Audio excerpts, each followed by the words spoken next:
ჩემპიონი კვარაცხელია. რა მოეწონა ლუის ენრიკეს ხვიჩას თამაში. მამარდაშვილის და ვინისიუსის სანაძლეო. რას ამბობს შონო მალიდვალიშვილზე და როგორ უნდა მიიღოთ UFC-ს საჩემპიონო კამარი. ამ და სხვა საინტერესო სიახლეების მოსმენამდე დაალაიქე ვიდეო და გამოიწერე.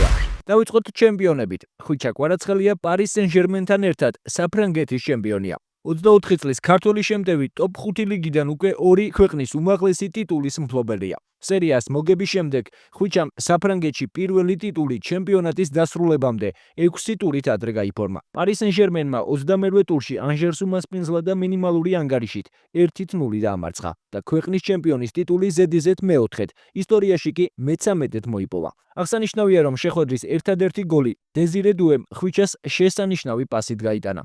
კვარაცხელიას ანგარიშია 3 წარმატებული დრიბლინგი, 3 გამჭოლი გადაცემა და 11 მოგებული ორთაბრძოლაც. ჩემპიონობის მოპოვების შემდეგ მედიასთან ისაუბრა პარის სენ-ჟერმენის მთავარმა მწვრთნელმა ლუის ენრიკემ, რომელსაც ქართველი რა თქმა უნდა არ გამორჩა. ვფიქრობ, ეს მთელი სეზონის შედეგია. სეზონს რამდენიმე რთული მომენტი ახლდა. ახლა კომაგებს დიდი სიხარული ვაჩუქეთ. იქვლიანები ვართ, რომ პარკ დე პრენსზე ვთამაშობთ.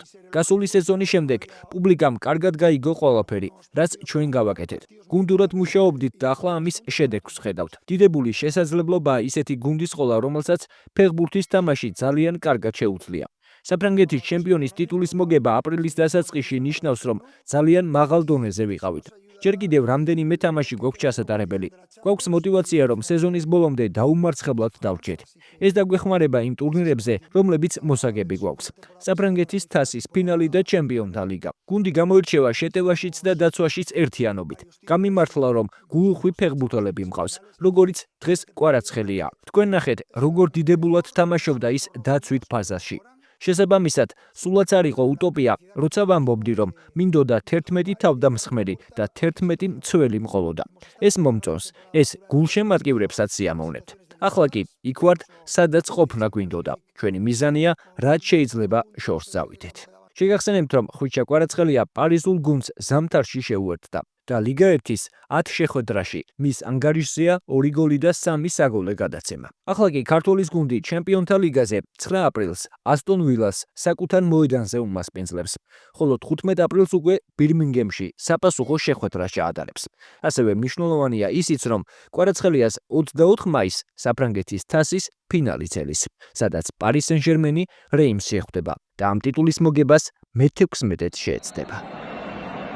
გიორგი მამარდაშვილმა კი სანტიაგო ბერნაბეუზე სეზონის საუკეთესო შეხვედრა ჩაატარა. ვალენსიას ქართველმა მეკარემ მადრიდის რეალთან ვინისიუსის პენალტი მოიგერია. 8 სეივი მიითვალა და თავის გუნდს უმნიშვნელოვანესი გამარჯვების მოპოვებაში დაეხმარა. შესაბამისად, მამარდაშვილის შეხვედრის საუკეთესო მოთამაშეც გახდა. ვალენსიამ კი სტუმრად რეალი 16 წლიანი პაუზის შემდეგ პირველად დაამარცხა. 2-1 მოგებული შეხვედრის შემდეგ მედიასთან თამაში შეაფასა და ასევე თქვა, თუ რაზე შეთანხმდნენ ის და ბრაზილიელი 11 მეტრიანი სტარტამდე. რა თქმა უნდა, შეხვედრის შემდეგ ქართველი მეკარის ქება არ დავიწყებია ღამურების მთავარ მწვრთნელს კარლოს კორბერანს. ვინისიუს პენალტის დარტყმამდე სანაძლეო შევთავაზე და დამთანხმდა. თუ პენალტს გამიტანდა, 50 ევრო უნდა მიმეცა. თუ მე მოვიგერიებდი, 50 ევრო მას უნდა გადაეხადა. შეხვედრის შემდეგ მოედანზე გაჩერება მომიწია. ვეღარ ვნახე. თანხა კი ამ დრომდე ნამდვილად არ მოუწია. ძალიან დიდი და მნიშვნელოვანი გამარჯვება მოვიპოვეთ. დიდებულ გუნდს მოუგეთ. მართლაც დიდი გამარჯვება. სანტიაგო ბერნაბეუზე 2008 წლის შემდეგ პირველად მოვიგეთ. ცხადია, მოგება კარგია და ასე უნდა გავაგრძელოთ. კარგად ვუტევდით და დაცვაშიც კარგად ვითამაშეთ. ახალგაზრდები ვართ, მაგრამ ძლიერებიც ვართ. უმაღლეს ლიგაში ვართ და უნდა ვაჩვენოთ, რომ ამას ვიმსახურებთ. ისე უნდა ვიასპარეზოთ, როგორც დღეს ვითამაშეთ. ძლიერად, ხისტად და საკუთარი თავი წარმოვაჩინოთ. ცუდი დღეები ყველას აქვს, მაგრამ ყოველთვის უნდა ვაჩვენოთ ხალხს, თუ ვინ ვართ ჩვენ. დღეს მე ეს ვაჩვენე. ასე ვფიქრობ. თავს ბედნიერად ვგრძნობ. მინდა რომ ასე გავაგრძელო და ამ ხაზს გავყვე. ეს იყო დიდი ძალისხმევის და მუშაობის შედეგი. ასეთი შედეგის მისაღწევად საჭიროა იდეალური თამაში, თუმცა ჩვენ ყველაფერი იდეალურად არ გაგვიკეთებია. როცა რეალმა გვაჯობა, სწორედ მაშინ გიორგი მამარდაშვილი გამოჩნდა, რომელიც შეხვედრის ერთ-ერთი გმირი იყო. ყველაზე მეტად ბედნიერი გულშემატკივრების გამო ვარ, რომლებმაც ამ სეზონში ძალიან ბევრი რამ განიცადეს. მათ წინაშე ვალში ვიყავი. ეს გამარჯვება მათთვისაა. გვინდოდა მათი გახარება, რადგან ისინი ყოველთვის მხარს გვიჭერენ. ამ გამარჯვების შემდეგ ვალენსიას 34 ქულა აქვს და სატურნირო ცხრილში მე-15 ადგილზეა. ქართველის გუნდი გასავარდნ ზონას უკვე 7 ქულით არის დაშვერებული. მომდევნო შეხვედრას კი ვალენსია 11 აპრილს საკუთარ მოედანზე სევილიასთან ჩაატარებს. ახლა კი UFC და მერაბ დვალიშვილი, რომელიც ქამარს შონ ომალისთან დაიცავს. ეს ბრძოლა 8 ივნისს UFC 316-ზე ნიუ-ჯერსიში გაიმართება. ამ რემატჩის ჩანიშვნის შემდეგ ომალიმ საკუთარ YouTube არხზე მერაბთან დაპირისპირების დეტალებზე ისაუბრა. წინა ბრძოლამდე 10 კვირით ადრე საზარდულის კუნთების დაზიანება მივიღე და სერიოზული ტკივილები მქონდა.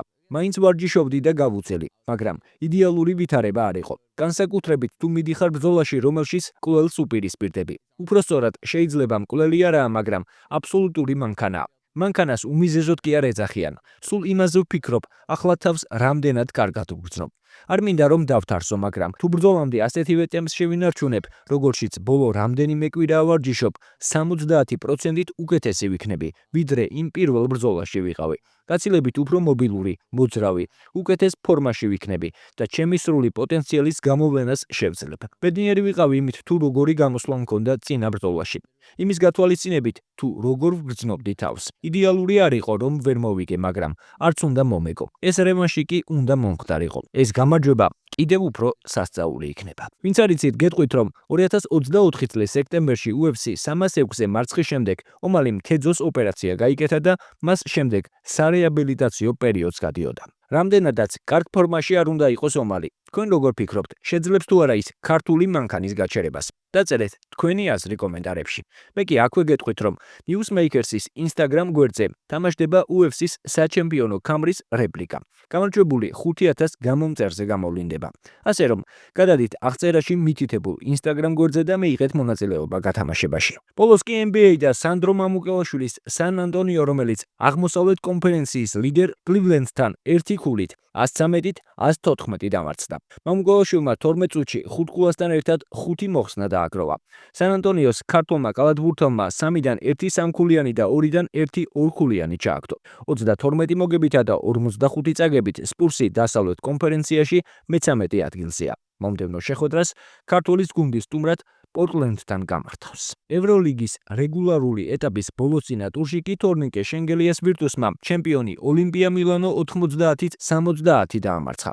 თორნიკე შენგელიამ 19 წუთში 14 ქულა, 3 მოხსნა, 1 ასისტი და 1 დაფარება დააგროვა. 9 მოგებითა და 24 წაგებით ევროლიგის სატურნირო ცხრილში ბოლონიური კლუბი ბოლოსწინა ადგილზეა. მომდევნო შეხვედრას ქართლის გუნდი 7 აპრილს იტალიის ჩემპიონატში სტუმრად ტრევიზოსთან გამართავს. ბოლოს, თუ მოგეწონა ვიდეო, დალაიქე, გამოიწერე არხი და ჩართე ზარის ხილაკი, რომ არ გამოგჭეს შემდგომი სიახლეები.